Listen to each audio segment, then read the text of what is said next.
Hello, everybody. Scotty the Trainer here. Welcome to Scotty the Trainer Tuesdays. Today I wanted to examine a couple of thoughts in regards to things that we can do to bring change in our own life and things that we're dealing with.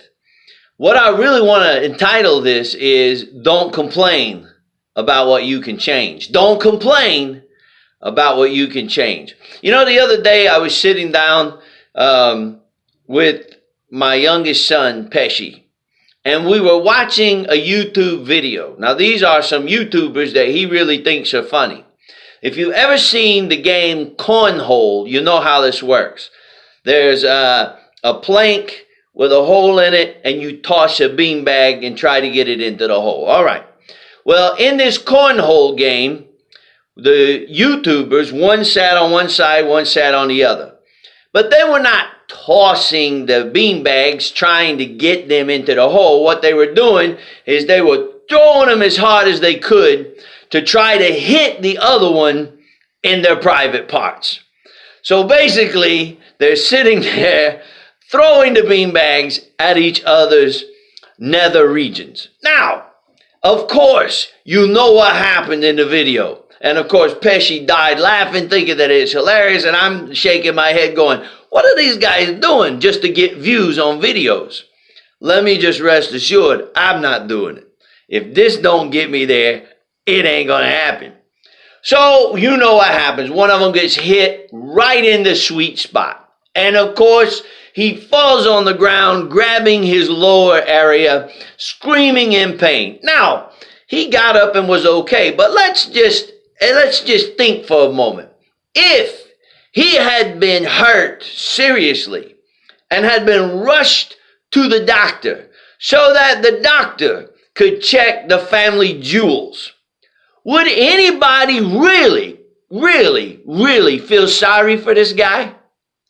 I mean, come on. You put yourself in that situation. You sat on the cornhole. You told your buddy to toss the beanbag as hard as he could. You knew the risks of it, but yet you did it. Would anybody really feel sorry for this guy? The answer is an emphatic no, because you were the cause of the situation.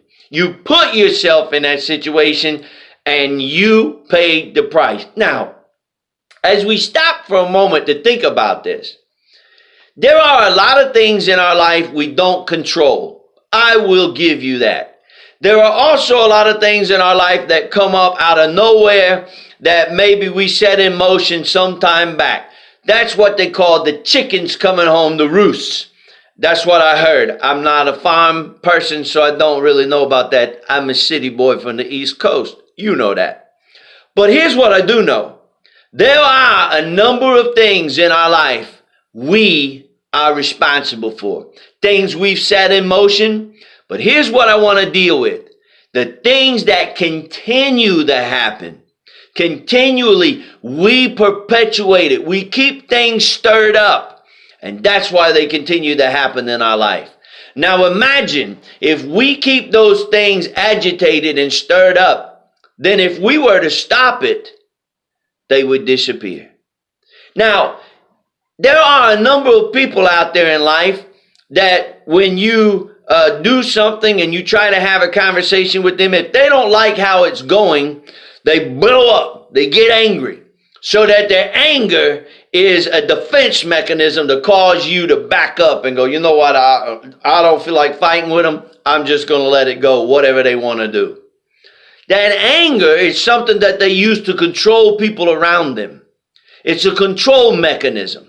They blow up because they know people will back off and they get their way.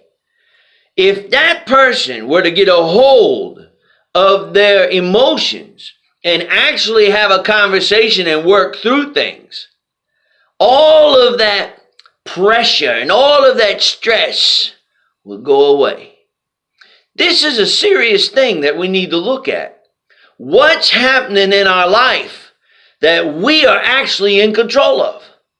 What things are happening in our life that we can put to a stop like that by getting control of it? I want to tell you how this came home to me. somebody that I know very close to me that is does a similar job as mine, travels and speaks, was recently diagnosed with bipolar 2. And he struggled with it. And as he realized he was diagnosed with bipolar 2, it began to come clear to him some of the things he was dealing with. The racing mind, the obsession, the things, the obsessive thoughts, the OCD, the things that he couldn't let go of. And with the diagnosis of bipolar 2, which is the low end of bipolar disorder, caused him to realize what was going on. His doctor put him on some medication. Now, in talking and hearing what he was saying, there's some issues there. He's thinking, all these years I've pointed to somebody and went, man, they're crazy. And he goes, I was the one that was crazy. Here's where I want to put this.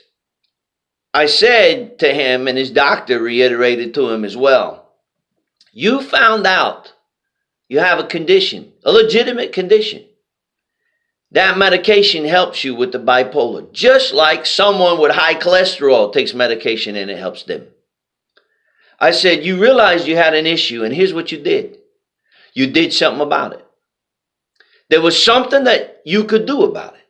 Now, the bipolar might be something that was hereditary. Maybe it was something that happened to him, and he couldn't control that. But what he could control is he could take the medication to balance himself out. What I'm saying is, we're not helpless. There are things in our life we can do. I'm so saddened and disheartened by this generation that sits back and says, well, things just are the way they are. Well, no need in doing it. I can't do anything about it. It just is what it is. I hate that phrase. It is what it is. What's that mean? Well, it is what it is. No, you know what? Some things are not because you haven't. It's not always it is what it is. Some people aren't making more money because they're not willing to take the next step. Some people are not farther in life because they're not willing to press a little harder. Some people's relationships are not rebuilt because they're not willing to work on it. It's not always it is what it is.